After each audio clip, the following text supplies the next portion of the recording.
With Michigan now the second state in the Rust Belt to become a right-to-work state, we take a look back at the first, Indiana. News 18's Holly Campbell caught up with local politicians to see how they think Indiana's right-to-work law is working nearly a year later. It is working, but I think it's one of many issues that plays a key role in economic development. Republican State Senator Ron Alting is talking about the right-to-work law passed in February of this year.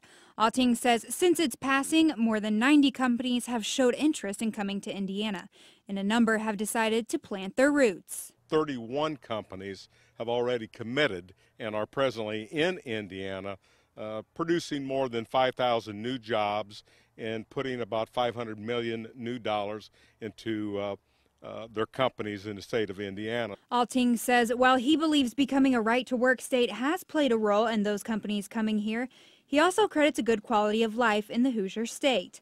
Democrat State Representative Sheila Klinker says some companies like Alcoa and Nanshan already had plans to come to Indiana. So many of those decisions were made before right to work, and I think they were very honest about saying that because our tax climate is very good before and after right to work. And when it comes to unions, Alting says they'll have to convince potential members to join and show them the benefits of their organization. Indiana State Teachers Association Union, one of the largest in Indiana, has proven that.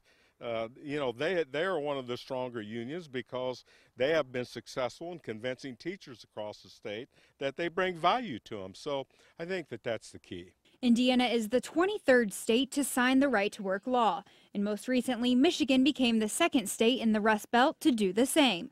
Klinker says she remembers her experience when Indiana was considering passing the bill and feels for those affected in Michigan. We took a very strong stance.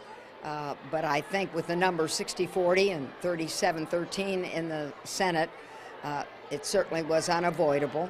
And I feel for the people going through that in Michigan. It's over here in Indiana. We can move forward. Indiana really has the door open with companies coming to Indiana, where most of the states you have an exit sign of companies leaving the state. So I think you're seeing a lot of states follow Indiana and Michigan being a much more union-friendly state than Indiana was.